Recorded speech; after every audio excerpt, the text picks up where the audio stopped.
नमस्कार दोस्तों, मैं किशोर कुमार साहू। आप देख रहे हैं fluid mechanics and fluid machinery के वीडियो सीरीज़।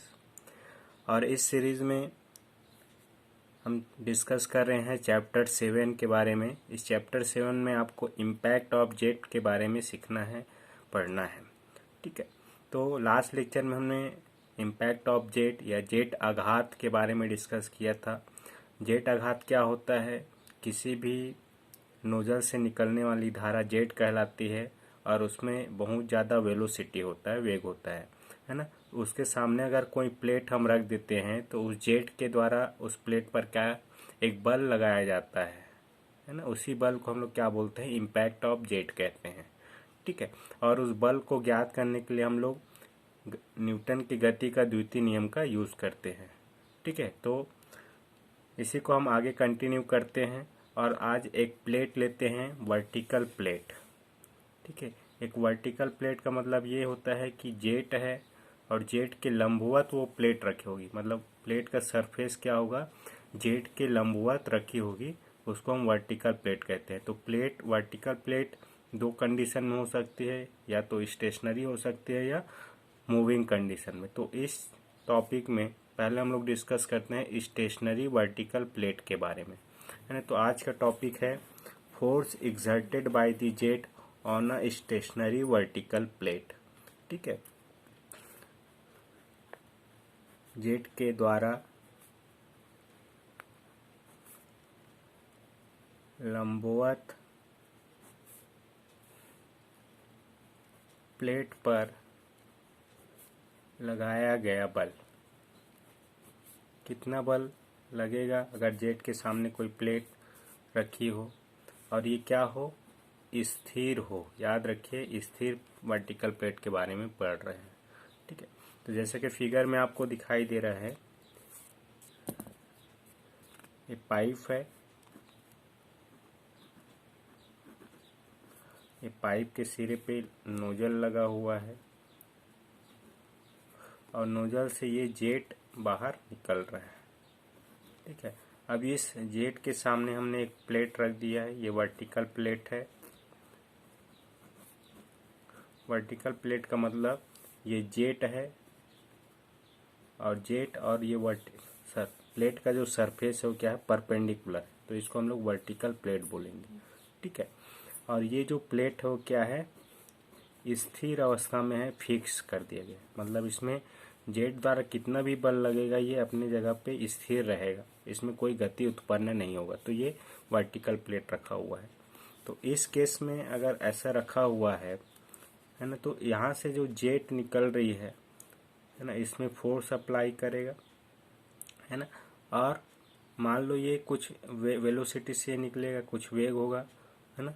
और ये जब इसमें टकराएगा तो ये जेट जो है इस प्लेट सरफेस क्या होगा? दिशा में मुड़ जाता है। कोई भी प्लेट सरफेस हो, अगर उसमें जेट टकरा रहा है तो जेट टकराने के बाद उस सरफेस की दिशा में मुड़ जाता है ना। तो यहाँ पे जेट क्या है? परपेंडिकुलर है, 90 डिग्री पे है, इसलिए ये जेट टकराने के बाद क्या होगा? 90 डिग्री से मुड़ जाएगा। 90 डिग्री से ये क्या होगा?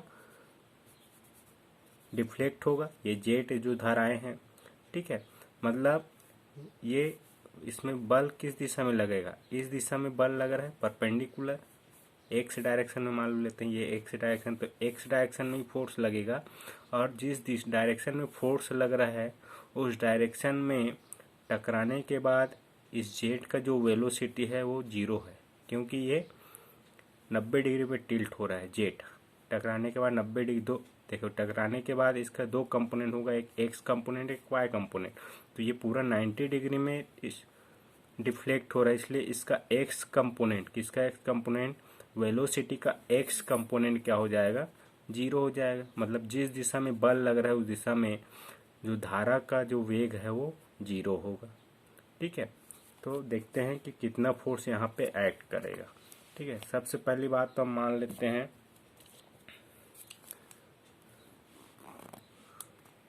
Capital V. कैपिटल वी क्या है?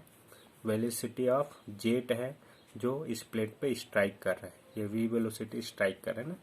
This is velocity of jet.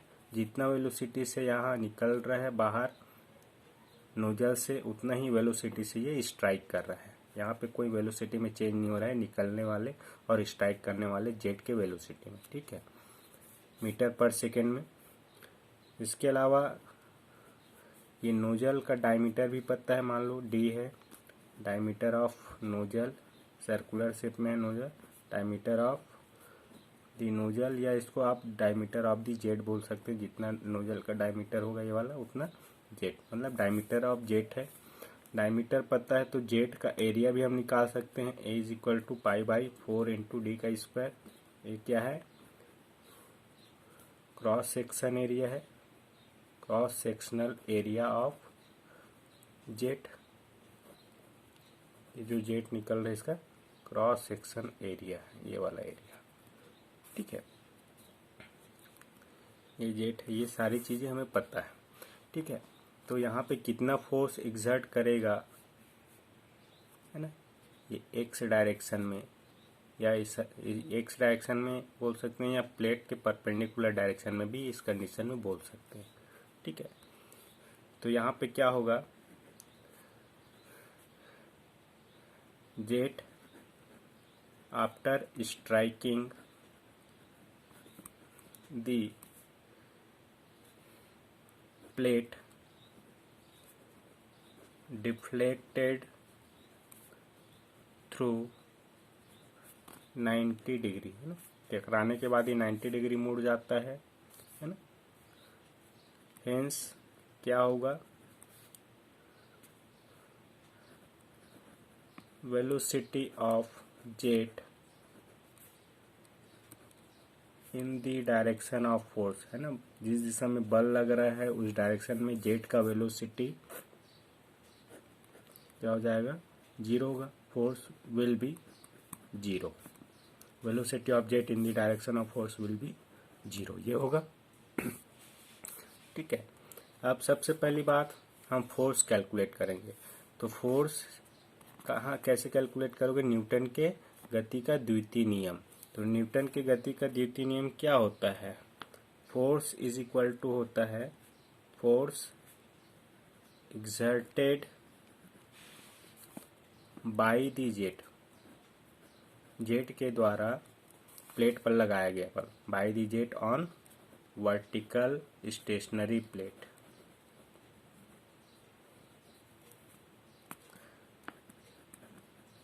In the direction of jet, जिस डायरेक्शन में, मतलब एक्स डायरेक्शन में, in the direction of jet, jet की दिशा में लगने वाला बल हम ज्ञात करेंगे, ठीक है। तो क्या हो जाएगा, ये मान लो एफ एक्स है, तो न्यूटन के गति के द्वितीय नियम से ये किसके बराबर होगा, rate of change of momentum के बराबर होगा, समय में परिवर्तन के दर के बराबर, और किस दिशा में, बल की दिशा में, in the direction of force, बल की दिशा में समय में परिवर्तन के दर के बराबर होगा ये बल का मान।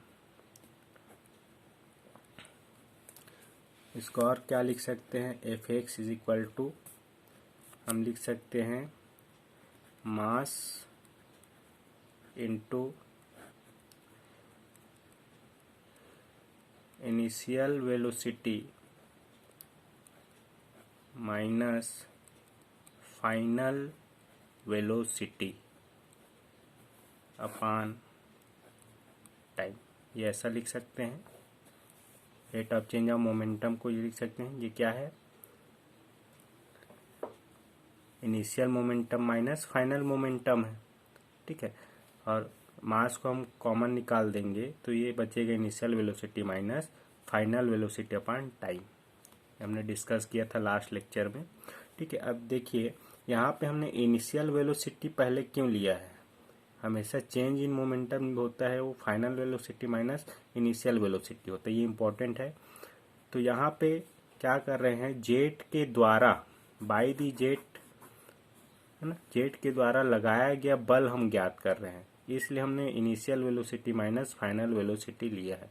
तो याद रखिए जब भी जेट के द्वारा बल लगाया गया है वो ज्ञात करना है तो यहाँ पे जेट का इनिशियल वेलोसिटी लेना है, फिर माइनस फाइनल वेलोसिटी, और जेट पे ऑन दी जेट अगर बल निकालना हो, है ना, कि जेट पे कितना बल कार्य कर रहा है, तब यहाँ पे final velocity minus initial velocity निकालना है। तो ये इम्पोर्टेंट है। Initial velocity minus final velocity का मतलब हम जेट के द्वारा प्लेट पर कितना बल लग रहा है ये निकाल रहे हैं। अगर final velocity minus initial velocity कर दें तो ये यहाँ पे जो मान निकलेगा वो क्या होगा, जेट पर लगने वाला बल हो जाएगा, ऑन दी जेट हो जाएगा। ठीक है, तो इस चीज़ को याद रखिएगा। अब इस इक्वेशन को हम और कैसे लिख सकते हैं, mass upon time initial velocity minus final velocity. तो यहाँ पे इनिशियल वेलोसिटी ऑफ जेट और ये फाइनल वेलोसिटी ऑफ जेट क्या होगा। तो इनिशियल वेलोसिटी क्या होगा, देखिए ये जब जेट प्लेट को टकरा रहा है तो टकराने के टाइम पे इसका जो वेलोसिटी होगा वो क्या है, इनिशियल वेलोसिटी है। किसका, जेट का, टकराने के टाइम, है ना, टकराने के टाइम जो वेलोसिटी है वो इनिशियल वेलोसिटी। और टकराने के बाद ये फोर्स की दिशा में, है ना, याद रखिएगा हमेशा फोर्स की दिशा में ही आपको मोमेंटम निकालना है, त्वरण निकालना है।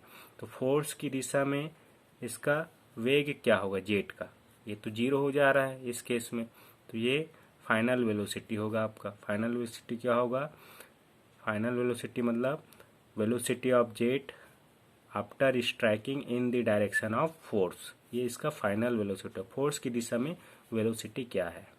ठीक है, और ये इनिशियल क्या है, टकराने के समय इसका वेलोसिटी क्या था, ये इनिशियल वेलोसिटी है। ठीक है, तो दोनों वैल्यू लेके हम लोग फोर्स निकाल सकते हैं। तो फाइनली यहाँ पे F X is equal to हम क्या लिख सकते हैं, मास है अपॉन टाइम है। तो टाइम को मैं मान लो पर सेकेंड के हिसाब से ले रहा हूँ, 1 सेकेंड के लिए ले रहे हैं, तो मास पर सेकेंड हो जाएगा इन ब्रैकेट। इनिशियल वेलोसिटी क्या है, velocity of jet at the time of striking, याद रखिएगा स्ट्राइकिंग के समय क्या वेलोसिटी था, माइनस फाइनल वेलोसिटी क्या होगा, velocity of jet after striking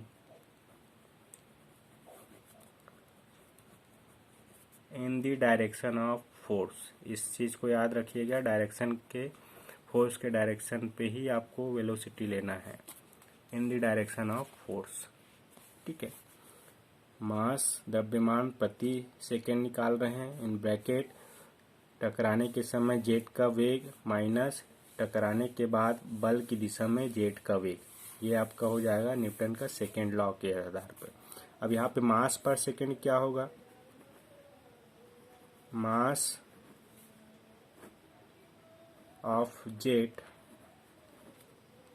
पर सेकेंड, ये निकाल सकते हैं, एम से दर्शा रहे हैं, ये होगा रो ए वी पर सेकेंड। रो क्या है, डेंसिटी है, और ए और भी हमने कर दिया तो ये क्या हो जाएगा, वॉल्यूम हो जाएगा, है ना। तो डेंसिटी के फॉर्मूले से रो घनत्व गुणित वॉल्यूम, है ना, वॉल्यूम क्या है पर सेकेंड निकाला है हमने, एरिया इंटू वेलोसिटी करके, एरिया ऑफ जेट और इंटू वेलोसिटी। तो ये आपको जो वॉल्यूम मिलेगा, मास मिलेगा, वो क्या होगा, केजी पर सेकेंड में मिलेगा, याद रखिएगा। ठीक है, प्रति सेकेंड के लिए हम कैलकुलेट कर रहे हैं। तो ये हो जाएगा एफ एक्स की value rho A V in bracket, टकराने के समय वेलोसिटी कैपिटल वी और टकराने के बाद बल की दिशा में वेलोसिटी 0। इस तरीके से इक्वेशन मिलेगा। फाइनली इसको आप सॉल्व करेंगे तो ये वैल्यू मिलेगा rho into A into we का स्क्वायर। तो ये जो इक्वेशन मिलेगा हमें वो क्या है, जेट के द्वारा वर्टिकल स्थिर प्लेट पे लगाया गया बल होगा। याद रखिए ये इक्वेशन इम्पोर्टेंट है। यहाँ पे ये क्या है, रो जो भी फ्लूइड है या वाटर है उसका डेंसिटी है, और वाटर लेंगे तो इसका मान जो होता है 1000 kg पर मीटर क्यूब होता है रो का मान। ए क्या है, जेट जो निकल रहा है उसका क्रॉस सेक्शन एरिया, और वी क्या है, जेट का वेलोसिटी है और इसका स्क्वायर, ठीक है। और ये एफ एक्स क्या है, एक्स डायरेक्शन में लगने वाला फोर्स जो कि प्लेट के परपेंडिकुलर लग रहा है, ठीक है। याद रखिए ये जो फोर्स है वो जेट के द्वारा प्लेट पे लगाया गया बल है, इसलिए हमने v माइनस जीरो किया है, initial velocity minus final velocity. अगर हम फाइनल माइनस इनिशियल कर दे तो जेट पर लगने वाला बल निकल जाएगा, ठीक है। तो ये इक्वेशन इम्पोर्टेंट है। इस लेक्चर में इतना ही। Thank you for watching this video. Keep smiling.